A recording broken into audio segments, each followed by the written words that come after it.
Alright, welcome back. I might just show you one thing that Zilhani noticed and I've just repaired while we're on culture. Just the next link below the Hofstadter. Top 100 Australian films. No, can't open. No, I've just fixed it, Lynn. Oh, Yeah, so if you click it now, it'll take you to that page there. And look, it's ranked by terms of money earned, so it's not necessarily quality, but popularity, I guess. And some of those are more obviously Australian than others, like Happy Feet. These are made in Australia. Moulin Rouge, The Great Gatsby, these ones are not about Australia. They're made in Australia. But most of them are. Red Dog is very popular one, isn't it? The ninth one. Red Dog? Set in Broome, up in the Western Australian. No, Red Dog. Yeah. It's about a dog. I think I watched It is. It's about a dog. Yeah, Yeah. I haven't seen it yet, but it's been popular. I cried a lot. Right. You haven't seen it? It's actually. Eh? You haven't seen it? No, I haven't seen it. No. And it does have a book as a Red It's Dog. It's very popular. It is. It is. It's actually written by not an Australian person at all. Who is he? That guy who wrote Birds Without Wings and he's a European writer. Anyway, look, Mao's Last Dancer, not about Australia, but about the Chinese ballet dancer who came to live in Australia, indeed. But anyway, that's it, and you could work your way through a list like that. You'd obviously pick up a lot of not only Australian culture, history, slang, geographical information, and so on. You know, that would be a fun way of getting cultural familiarity. You know, and you could, with these, you could set the subtitles on so that, you know, the hard Aussie accent was a bit clearer with the subtitles, and you could pause it and see the slang as it was written down, look it up. Yep. where I can start. Where can you start? Moodle, here, Yes. bottom of Australian culture and language. Go to the bottom, and the top 100 Australian films. Can you see it?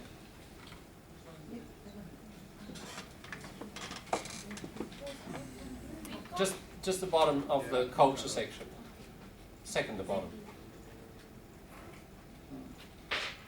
Now, at some point, probably next term, we'll watch one of these films just as a sample, you know, and get the slang out of it and work with the slang just as an example. But really, you know, obviously we can't do all of those in the few months we have left. It's going to be over to you to work on the language in them. There is one 2015 paper plane. Paper Crane, is it? What number is it? It's number 41. 41. Oh, it's very new one. Yeah, right. Very new. It's still in the, I think it's still in And for some reason, I don't know why it's highlighted like that. Can you see number 59 also highlighted? Yes. Maybe they are important. Don't watch that film alone. Number 59. Very, very scary. Thank you for saying One that. of the scariest. But based on a true story, kind of loosely based on a true story. About a kidnapping that took place in the outback. And a young couple was stopped. And the young man was kidnapped and killed. And he's disappeared and never found again. And that is part of it. They did arrest the murderer, and he's in jail. But Peter Falcone, the young guy's body was never found. And anyway, it's a story built kind of around that, and yeah, around what can happen in the outback. So the Australian tourism industry probably lost about $10 billion that year. when that came out. People said, I'm not going to Australia, that sort of thing happens. Very scary, and became quite internationally famous. But, you know, they're not all that dark. A lot of these films, a lot of them are comedies and quite good fun. So, do you know the serial All the River Run? I have heard of it. I haven't watched it. I don't know. It was very popular in Soviet Union in Was the it? 80s. Oh, okay. Right. Good music, very Yeah. interesting story. Right. Set. What period is it set in? Did you say? It was about beginner of 20. 20th century. Yeah. Right. Oh, okay. Yeah, I have heard it, but I don't know the series. TV series, was it? Помнишь, Саша, все реки текут? So it was a TV series or a movie? Yes, TV series. Okay, so it wouldn't show here because what we're looking at here are movies. But that'd be another interesting thing. Top TV series. Yeah. Yeah. Yeah. So look, there's one list. You can these days, I have found, get a lot of film scripts. If you put a title of a film and then you write film scripts, not always, but sometimes, you can actually get the script, which can be quite useful. You can watch a film, and then it's a little bit like the ABC. You've got this transcript that, you know, I mean, you can always turn on the subtitles, but the subtitles sort of come and go, whereas the transcripts, you know, a page that you can really stop and study. So you could try that with some of these. Watch them. Google, see if you can find transcript. If you can, you know, work quite closely with the language. Look it up in, like, the Dinkin Dictionary, Slang Dictionary, things like that. So yeah, there's that resource. But when we try to watch the movies online, it always gives that link and then asks to sign up and that kind of stuff, John. You know, when we try to watch these things in... Yeah, well, there are other ways of getting films, aren't there? You have to chat to a pirate near you. My son is a good pirate. I know a good Yes. site for movies. Yeah, well, I can't tell you those, of course. Okay. The camera's on. But, you know, I'm sure you know people who know how to get... Oh, Yeah. yes. It is a dangerous thing. I know good site where you can watch Okay, movies. I'll contact you. Okay, well, you can contact each other deep underground. Watch for Yeah, you know, most movies are out there for free, aren't they? If you learn fairly simple ways of getting them. Not all, though. Not all. Okay, what am I going to move on to? Something we need to do this week. I mentioned critical thinking, so we'll go to critical thinking. I'll just grab your computer.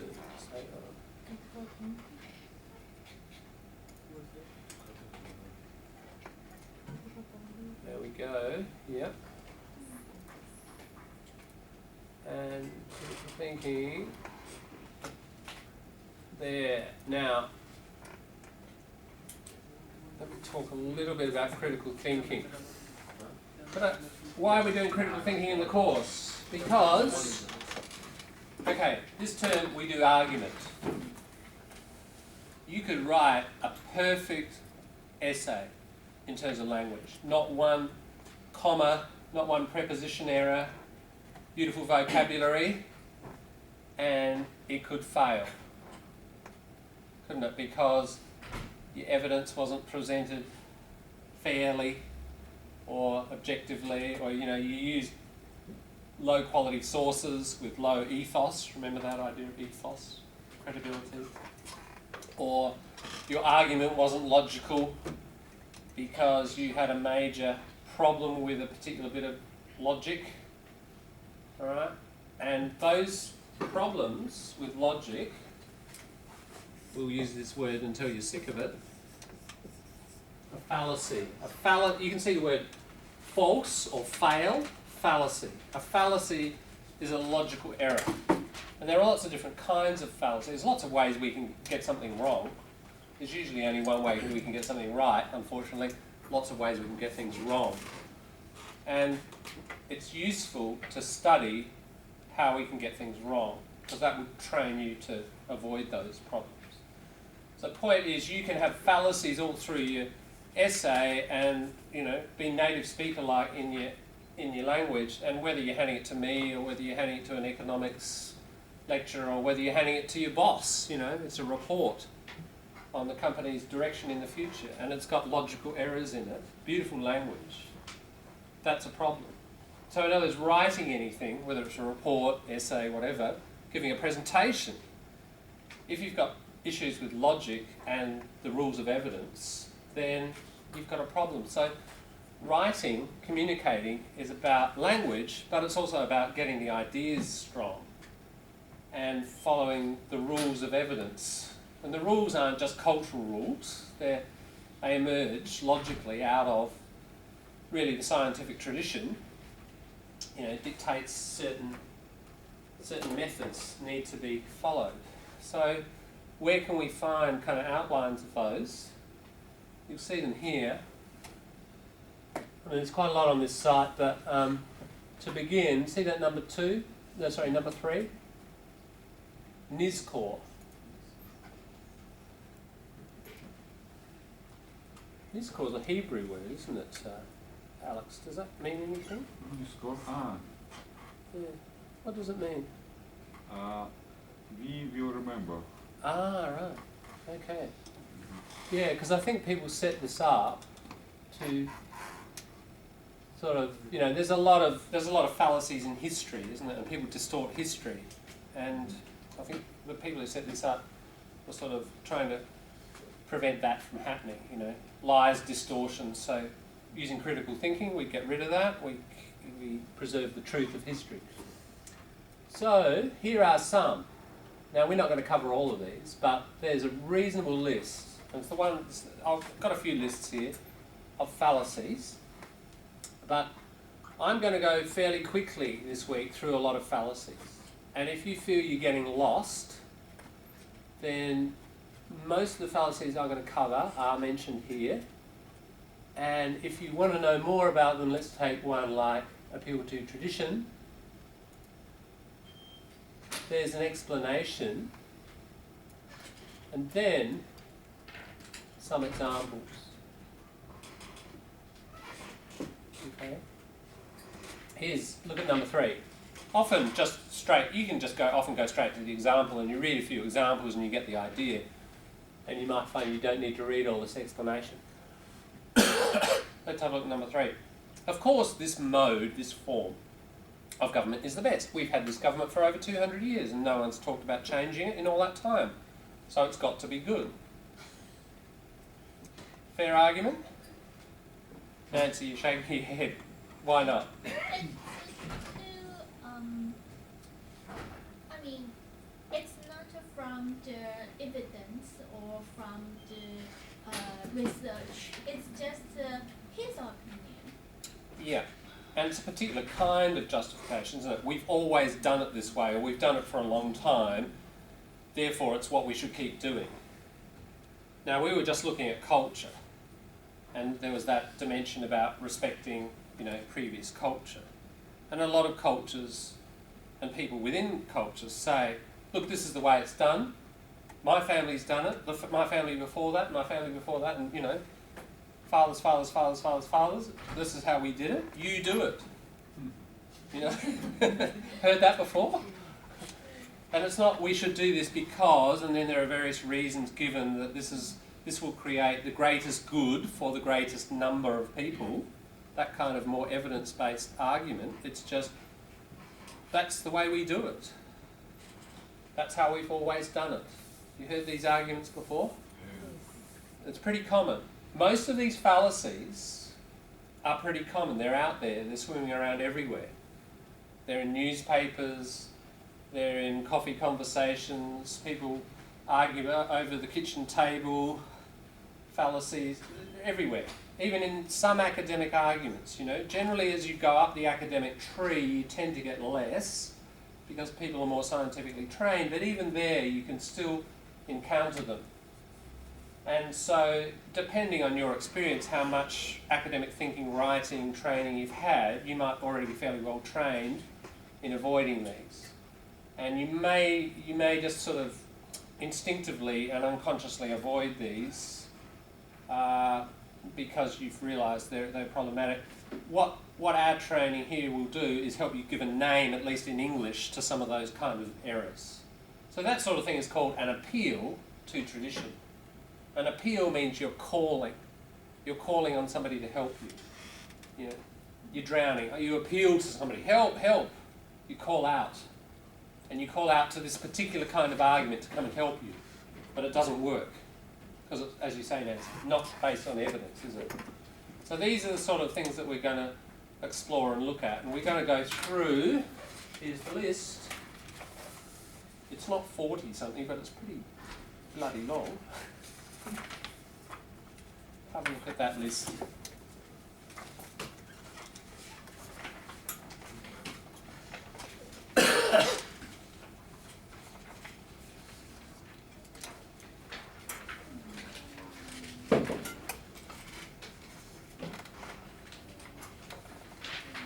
And we might even do a few now. I'll just do a few a day, because if we do too many, they sort of get mixed up and they get a bit confusing.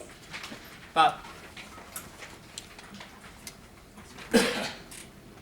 I'm going to work my way through a few a day. And your job is a second bit of paper.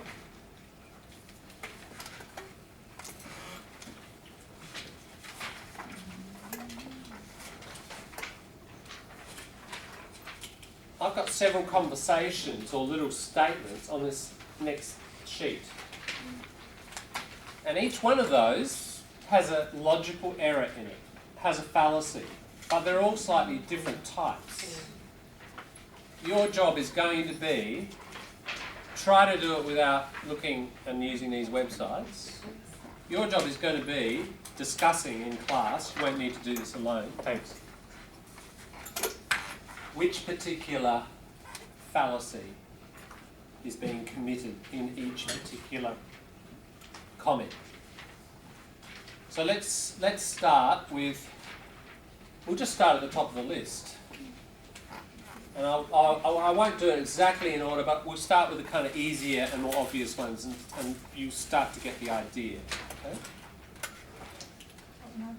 So let's start with number one, ad hominem. Now, some of these have Latin names, some of them don't. This one has a Latin name. Sorry,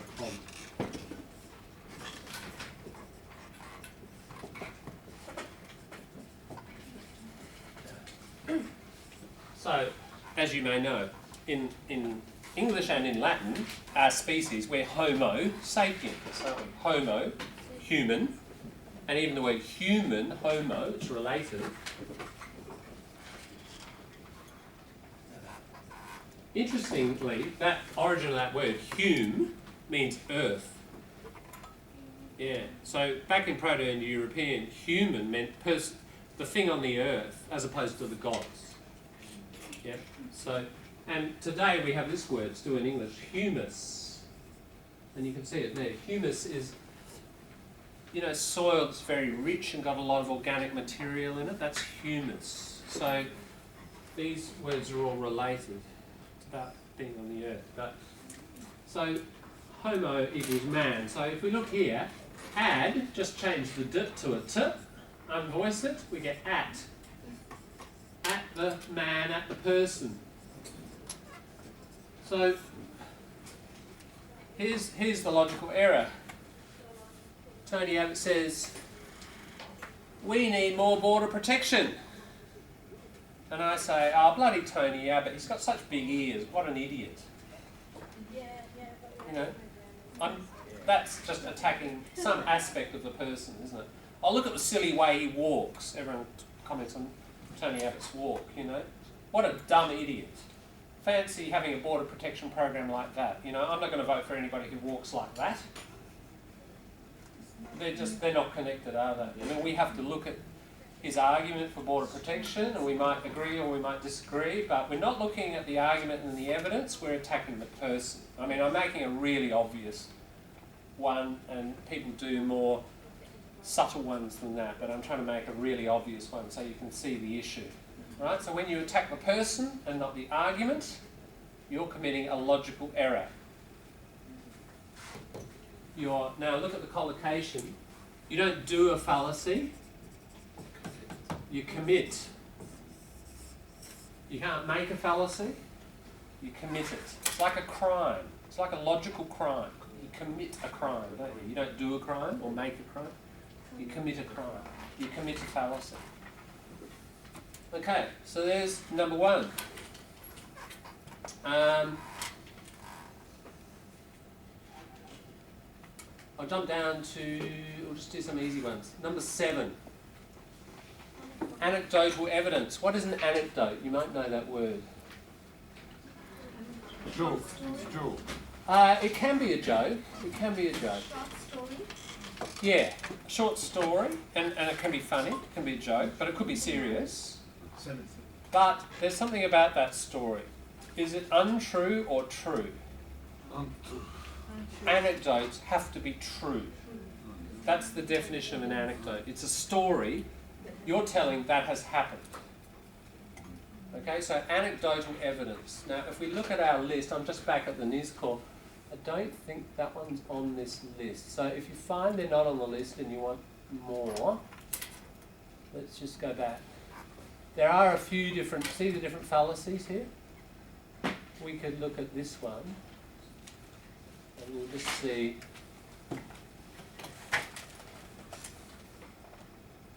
Because some cover some fallacies and some don't.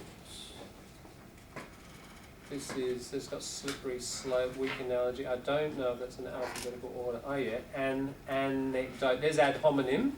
We've just done it. Look at the ad hominem. Andrea Dworkin has written several books arguing that pornography harms women, but Dworkin is just ugly and bitter. So why should we listen to her? Yeah. So it's That's a more subtle, but still fairly obvious ad hominem. Anecdote, it's not in the list there. So, alright, it's not in that one. Let's look at the Hong Kong Uni list. You can see a lot of universities list these because what they are trying to do is teach students to avoid them. List of fallacies. You go to this, and they're generally alphabetical, and not there either. How? Why not? I find out when you study philosophy, they give you a heap of those ones. Sure, absolutely. This is very fundamental philosophy. Yeah. I'm just in the. This is like a poster. This is a nice one actually because it's got a good. We got anecdotal. Is it there? In the bottom. It's the middle, yeah. Oh, thank you. Thanks, Pavel. Okay, we'll try and enlarge that a little bit. It's not going to enlarge. Oh yeah, there we go. Anecdotal. Here's anecdotal. Here's the definition. Using personal experience or an isolated example instead of a valid argument, especially to dismiss, to reject statistics. Jason said that was all cool and everything, but his grandfather smoked like 30 cigarettes a day and lived until 97. So don't believe everything you read about meta-analysis of sound studies showing proven causal relationships. In other words, don't believe the research about smoking and lung cancer, because my grandfather lived till 97 and he smoked 30 cigarettes a day. So clearly it's all garbage. Ignore the scientists. Okay, that's anecdotal. His idea. It's one example, isn't it? Oh no. The problem is that it's a sample size of one, and one proves nothing. We have to say, take a sample of 10,000 smokers and see what the rate of lung cancer is, and is it higher than 10,000 people who don't smoke? Yeah, pardon. John, could you come back to cherry picking? What does it mean? Okay, I was just going to go through. I'm jumping through, but we could do cherry picking if you like. Are we clear on anecdotal evidence? Oh, yes. Yeah. It could be my grandmother, or my grandmother, grandfather, anybody. My auntie has this cure for sore throats. You know, you grind up lemon and you add a bit of I don't know, cat's blood, and you know, then you go out and put it in the full moon and then you drink it. you know? And I've known 3 people who have been fixed by this. Same thing, isn't it? Just no scientific study, just stories. But a lot of people, especially health things, your friend says, oh, I was cured by that, try it. You know, how often have we heard that? That's just anecdotal, isn't it? And we need the studies to see if it's valid or not. I'm just wondering if cherry picking's in this poster. Cherry picking, think of when you're in a cherry tree. Now, a cherry tree has some ripe ones and some green ones. So you go and you just pick the evidence that you like, that suits your side of the argument. You leave the other ones that maybe prove the opposite side. That's cherry picking. So when you are, the research has maybe already been done, but you go through and you're selective with your use of the evidence. You ignore what is not suitable for you. That's cherry picking. We are not allowed to do that for Palestine? Well, what do you think? What do you reckon? Is that, I mean, it's not, who says whether it's allowed or not? Who says? Is it Jay Weatherall, Tony Abbott, God, Virgin Mary? I mean, who's saying no? But if we use it, our stay wouldn't be very good. It's a question of scientific validity, isn't it? If you do that sort of thing, It's not logic enough. yeah, I mean, ultimately, it's not using evidence consistently, and if you do that, somebody else could easily, with better statistical methods and being fair and objective, fairly easily prove you incorrect. Basically, you're exposing yourself to disproof, fairly easy disproof. And somebody, this happens a lot. There's a good example, cherry picking happens all the time in climate science. Yes. People, you probably have come across this already, Mel, you know. So Is the world warming up? And climate deniers will go through and they'll cherry pick certain years when the temperatures were low yeah, what about and say, look, the Earth's actually cooling. But if you look at the data over the long-term trend, it's clearly going up. So what they do is they ignore the trend line and they just select certain years and then say, look, you know, they're all these 97% of climate scientists are incorrect because here's the data, but they've cherry-picked the years that they want and the values that they want. And look, they accuse the climate scientists, or many climate scientists, of cherry-picking, and this cherry-picking argument goes back and forth a lot. You know, and you've got to get in there and figure it out. And what it means is often you've got to go and actually get the original research and look at how that data was collected. Right? So I'll give you one example. There was a while, I don't think it's happened lately, it's over this argument, but there was a while when the climate deniers were saying, oh, look, the temperatures have gone up, but the reason they've gone up is that the weather stations are all located in cities.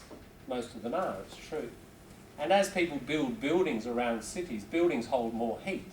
And when you put down a lot of roads and so on, that holds more heat. Right? So the temperatures have gone up, not because the Earth's warming, but because heat of cities is increasing and you've got your weather observation points in the cities, and that's what's causing it to look like global warming, right? So, you know, my point is you have to get down to this level of method. Then climate scientists said no, because actually if you look at the data from the boys, not little men, boys, spelling right? Boy. I think it's that way. Boys, a little floating thing in the water. You know, 10,000 of them around the world. Now, they're not near cities. And there was a study of that data, and still the temperature's going up, you know. So, in other words, you need to get into the way, the method of observation, don't you? And you need to make sure your methods are not subject to other variables like the heat of cities and so on and so forth, and you have all these debates back and forth, you know. So, my point is here, when people accuse people of cherry picking, often you have to go into the original. If you're accusing somebody, here's the data. Yeah, and somebody says the world's gone up by 0.86 degrees. That's like the conclusion out of all of that, isn't it? But in order for you